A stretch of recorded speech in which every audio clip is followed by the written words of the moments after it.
Olá, alunos, tudo bem com vocês? Vamos para a nossa aula 22. Agora vamos falar de trabalho, tá? Bom, vamos começar a aula falando o porquê que a questão de trabalho é muito importante, tá? Basicamente, esse conceito ele foi construído ao longo do século 17, 18, né? Principalmente com o advento da termodinâmica, né? Essa questão de realizar trabalho pelas máquinas, né? E nós vamos ver que eh, com relação a isso, né, foram até criadas algumas unidades suplementares que não estão no sistema internacional, que é o cavalo vapor e o horsepower, que a gente já ouviu falar algum momento aí, seja para motor de carro, enfim, tá bom? Mas assim, entendam que essa questão de trabalho realizado por uma máquina está intimamente relacionado a esse conceito que a gente vai ver hoje, tá bom? Bom, o conceito de trabalho, eu vou usar a letrinha W justamente para relacionar com work, tá? Mas ela é uma grandeza escalar, então ela não é vetorial, né? Não tem direção e sentido, mas ela é uma grandeza escalar que vai definir a variação de movimento do objeto. Nós vamos ver que esse conceito de trabalho vai ser relacionado com energia posteriormente e vai ser uma nova ferramenta para a gente analisar sistemas mecânicos, né?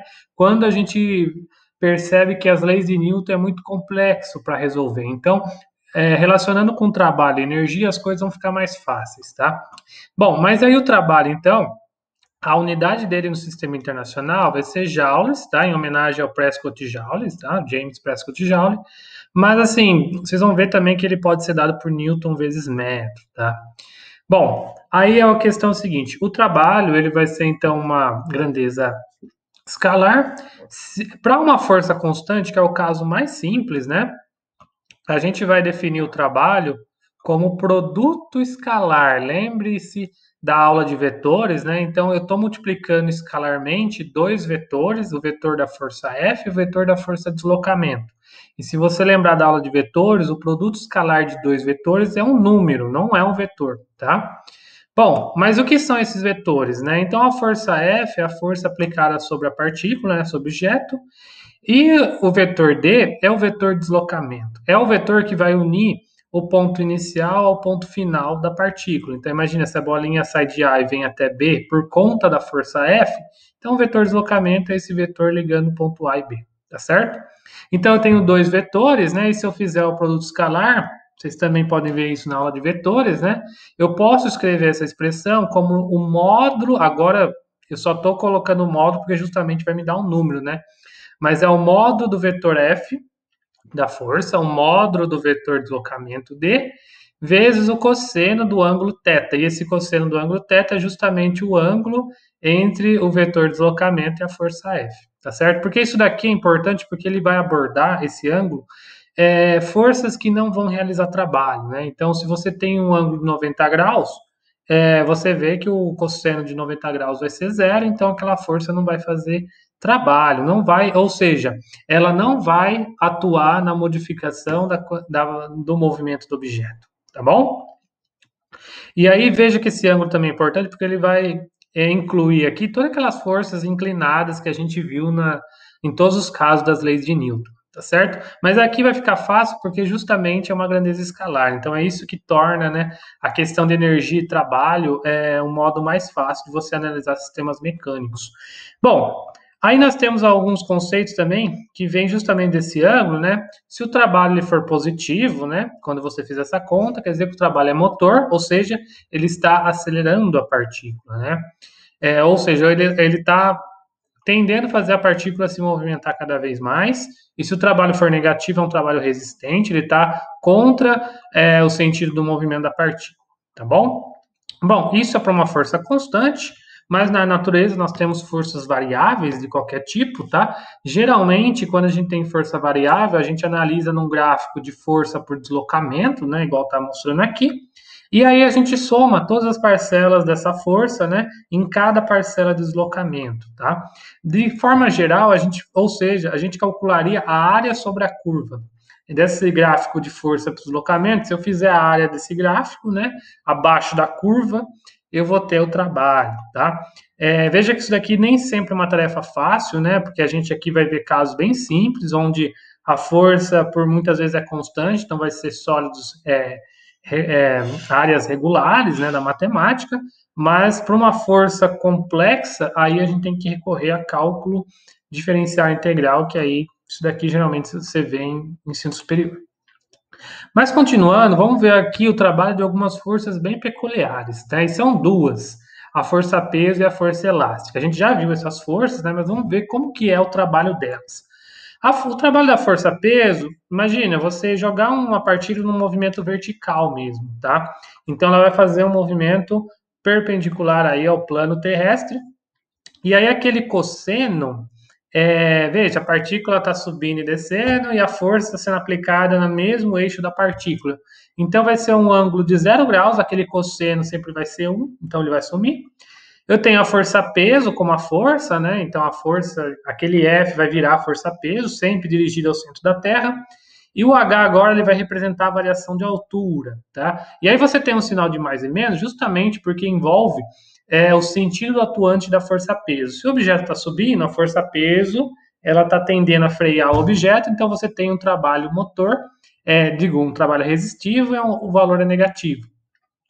Se a bolinha ela está descendo, você vai ter uma força-peso positiva, né, acelerando o objeto, então você tem um trabalho motor, tá bom? Então, no caso da força-peso, você vê aqui que só é o mais ou menos peso vezes a variação de altura. No caso da força elástica, uma mola, né, ideal, você tem da mesma coisa, né? O ângulo é zero justamente porque a força elástica da mola está na mesma direção do deslocamento. Então, o cosseno daquele ângulo de 0 graus vai ser 1.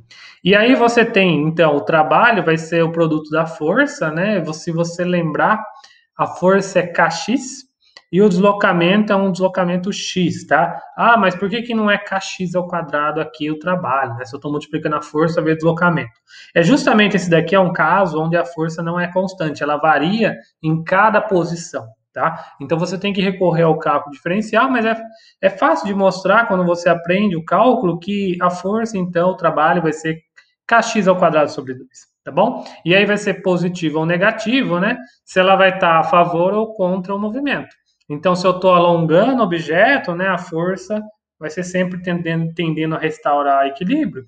Então, a força vai ser negativa. Se eu estou comprimindo, vai ser positiva, somente relacionando com o eixo que eu coloco dos vetores, tá bom? Mas essas duas forças, ela tem umas coisas muito especiais, porque você vê que no caso da força-peso, só depende da variação, né? Ou seja, do ponto, o ΔH, né? O ponto final menos o inicial, e aqui na força elástica da mola também, né? É o x ao quadrado, mas é o x ao quadrado final menos inicial. O legal, né? O maravilhoso da matemática e da física é que o trabalho dessas forças ela não depende do caminho, tá? Então, o que quer dizer isso? A bolinha ela está aqui, saiu de A e veio para B. Então, se ela fizer esse caminho, ela percorreu um H. Só que se ela fizer um caminho parabólico e terminar na mesma trajetória, né, no mesmo ponto B, o trabalho vai ser o mesmo. E se ela fizer qualquer caminho aqui e tal e terminar no mesmo ponto B, o trabalho é o mesmo. Ou seja, o trabalho dessas forças, a força elástica é a mesma coisa, né? Ela não depende do caminho, só depende do ponto inicial e final. Não são todas as forças que têm essa propriedade. A gente vai ver, principalmente na parte de eletromagnetismo, que isso daqui é uma parte crucial da natureza. E a gente dá um nome especial para essas forças, que a gente chama elas de forças conservativas, tá? Que justamente tem essa capacidade do trabalho só depender do ponto inicial e final, tá? E a gente vai voltar a falar dessas forças porque é a partir delas que a gente consegue definir o conceito de campo e potencial, que vai ser extremamente importante na física, tá certo? Bom, mas prosseguindo, né? Isso daqui a gente vai ver depois. Temos o conceito de potência, tá? E aí, como eu falei que essa questão do trabalho está intrinsecamente relacionada com a questão de máquinas, né? A potência é um ponto importante, porque veja, por exemplo, o chuveiro. O chuveiro está realizando trabalho, né? Ele está transformando energia e tal, e está aquecendo a água. Então, ele está ali fazendo a função dele e tal. Mas você vê, a potência, ela é uma grandeza, né, que dá a taxa temporal de realização de trabalho. Então, veja, se você tiver um chuveiro de potência baixa, ele vai aquecer a água, mas ele vai demorar para aquecer a água, né? Então, não vai ser bem útil para você usar. Ao contrário, se você tiver um chuveiro de potência alta, ele vai transformar, vai fazer trabalho, né, mais rápido, então instantaneamente você já tem água quente. Então esse é o conceito de potência importante, né? Qual é a taxa com que aquela máquina está realizando trabalho, tá bom? Então a potência é definida como trabalho em função do tempo, né, uma taxa temporal. A unidade no sistema internacional vai ser o watt, o W maiúsculo, ou joules por segundo. Aqui ele pode ser usado em algumas coisas também.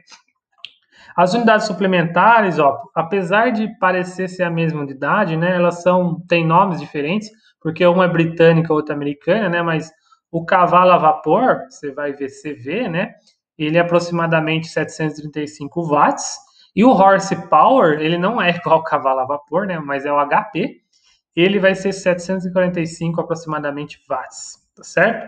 Mas assim, então, geralmente quando aparecem essas unidades suplementares em algum tipo de exercício, né, ele já dá a taxa de transformação. Então você não precisa decorar essas coisas, tá? Mas é só lembrar que são unidades de potência, tá bom? Bom, uma outra coisa interessante aqui é o seguinte: no caso mecânico, lembra lá que o trabalho é força de deslocamento, né? Então, se eu abrir isso aqui em força de deslocamento, eu vou ter deslocamento dividido pelo tempo, isso daqui é velocidade. Então, no caso de um sistema mecânico, eu posso representar a potência como o produto escalar, né, de dois vetores da força e a velocidade do objeto, tá certo?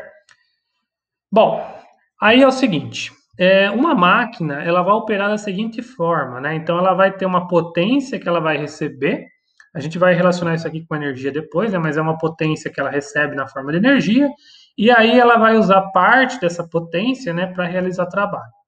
E aí, o que ela não usar é uma potência perdida aí, dissipada no sistema, tá? Então, nós temos três tipos de potência. Então, a potência total é o que ele vai receber, que vai ser transformada na potência útil mais a potência perdida, tá bom? Essa relaçãozinha é importante porque vira e mexe, algum exercício vai pedir para você determinar a potência útil, a potência total, a potência perdida, tá bom? E a partir dela, a gente consegue definir um outro parâmetro, que é o rendimento, pela letrinha grega aí, ni, tá? O rendimento é como se fosse a performance, tá? O tanto de energia que você forneceu à máquina e o tanto que ela transformou em trabalho efetivo, tá? Apesar de a gente definir energia nas próximas aulas, mas dá para ter uma noção aqui do que seria. Então, ela vai ser dada em porcentagem, né? A porcentagem do que foi realizado, né, pela máquina. É muito usada aí para dispositivos mecânicos. E uma grandeza dimensional, justamente porque ela é definida como uma razão de potências. Então, a unidade se cancela, você não tem uma unidade medida, tá? Mas assim, o rendimento, então, ele vai ser dado a potência útil, que vai ser efetivamente usado pela máquina, dividido pela potência total que é fornecida a ela, tá? Então, e aí você multiplica por 100 justamente para dar o trabalho em porcentagens, certo? E aí aqui só para comparar algumas potências, né? Você tem potência, por exemplo, de carregamento de um saco de arroz, potência do motor de um carro, ou a potência de um foguete na taxa de combustão de combustível dele aqui, né, para ele ser ejetado da superfície da Terra. De hidrelétrica, você vê que é muito usado para abastecimento de energia, né? Então, aqui, isso aqui é dado em megawatts, enfim, tá? Então, a questão de energia a gente usa bastante, vai estar atrelado com esse conceito de trabalho e a potência, então, é um conceito importante, tá certo? Bom, aqui eu separei alguns exemplos, né, só para a gente aplicar esses conceitos. Então, veja, tem um bloco, ele sai de A, vai até o ponto B, né? Então, ele está sobre a ação de várias forças, tá? E aí, eu tenho uma força F aqui de 50 newtons, ele dá o cosseno do ângulo θ aqui, né? Então, vai ser essa componente paralela à superfície, né? Aí ele vai dar a força-peso do objeto, 180 newtons, a força normal, 40 newtons, a força de atrito que está puxando para trás, 10 newtons, e o deslocamento do objeto é 5 metros, tá? Aí vejam, eu quero saber o trabalho de cada força. Então, o que eu vou fazer? Força, deslocamento e o cosseno do ângulo, né? Então, no caso da força F, ela está inclinada do ângulo θ, então eu vou usar força vezes deslocamento, cosseno do ângulo. Então, o valor da força é 50, o deslocamento é 5 metros, o cosseno do ângulo 0,8. Fazendo as contas, eu encontro 200 joules. Cuidado com a unidade de energia. Aí da força-peso, né? Eu vou colocar força-peso, deslocamento, mas veja que o deslocamento está de A para B e a força-peso ela está fazendo um ângulo de 90 graus. Cosseno de 90 graus é zero, então a força-peso não realiza trabalho para mover o objeto. Aí se eu quiser saber da força normal, da mesma forma, né? Ela está fazendo um ângulo de 90 graus com o vetor de deslocamento, então é 0 joules, tá certo? Força de atrito. A força de atrito, eu posso colocar ela como um valor. Eu coloquei como negativo aqui, mas dá no mesmo se você colocar o valor da força F como da força de atrito, né, como 10 positivo, só que o ângulo, note que é 180 graus, porque justamente ela está contrária ao deslocamento do objeto. E cosseno de 180 graus é menos 1. Então, de qualquer forma, o trabalho da força de atrito é negativo, né? E aí veja que o trabalho aqui vai ser resistivo. Tá bom? E veja que curiosamente, né? Se eu somar o trabalho de todas essas forças, né, o resultado vai ser 150 joules, tá? Aí, isso aí a gente relaciona com o item B. Eu quero saber o trabalho da força resultante. Então, aqui o que eu vou fazer? Vou calcular a força resultante na direção x, porque é onde a partícula está se movendo, né?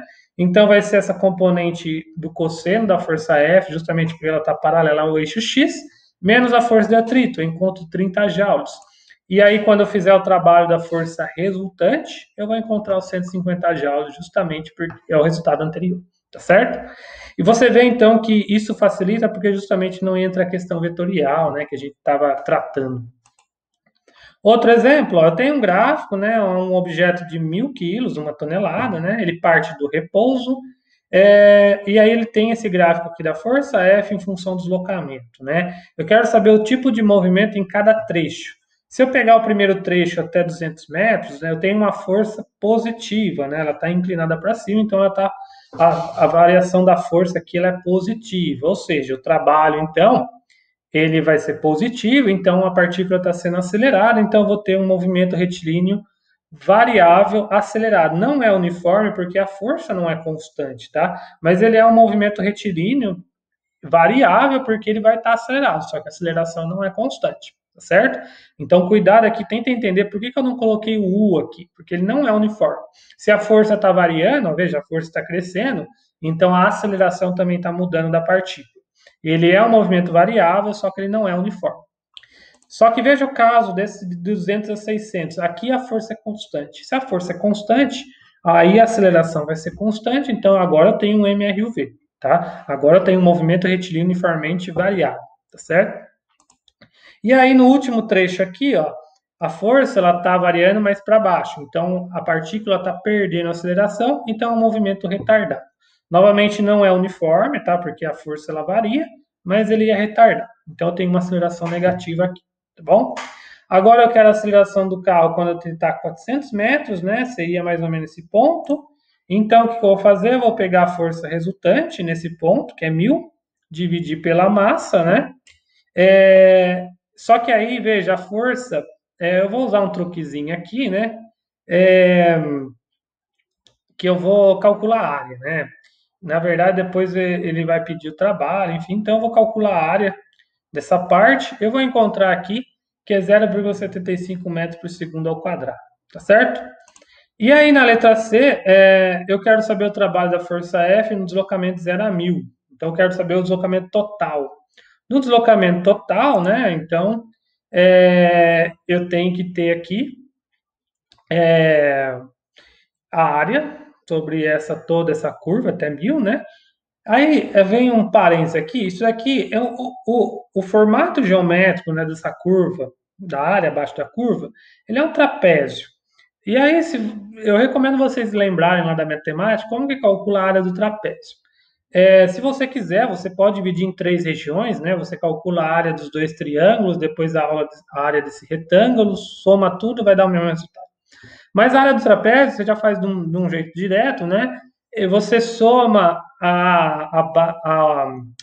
o lado maior com o lado menor, multiplica pela altura e divide por 2, tá? Então, o que eu vou fazer aqui? Essa é a área do trapézio.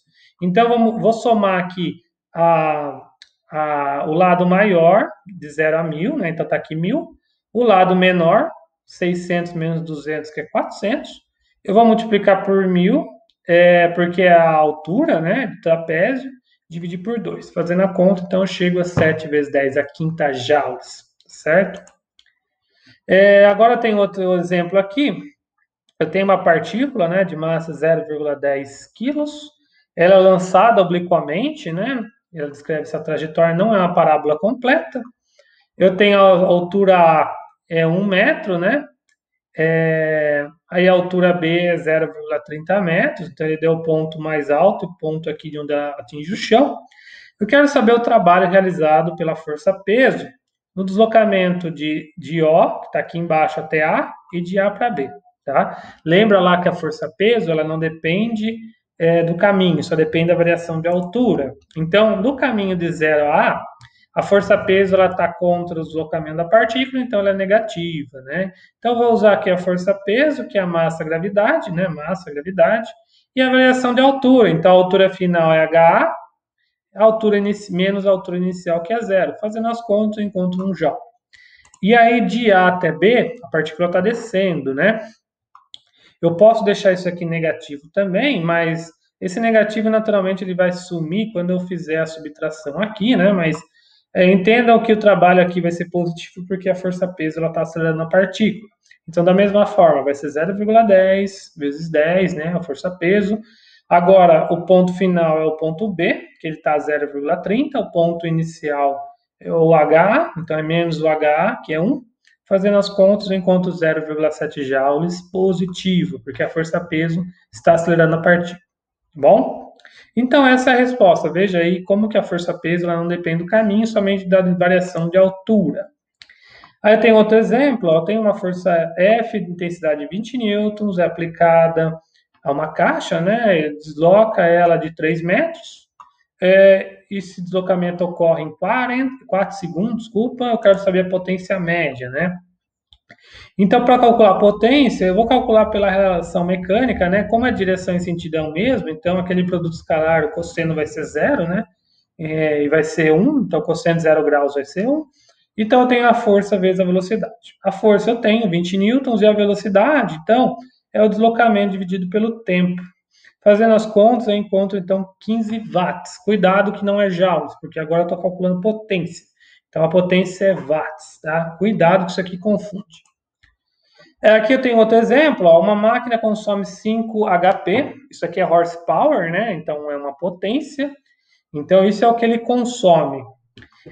Sabendo que 3 HP são perdidos por dissipação, então, ó, ele recebe 5, perde 3, tá? Eu quero saber o rendimento da máquina. Então, o rendimento da máquina vai ser essa continha, né? E lembra que a potência útil, então, veja, se ele recebeu 5, perdeu 3, então a potência útil é a subtração dos dois, né? Então, é por isso que a potência útil vai ser a potência total menos a potência dissipada.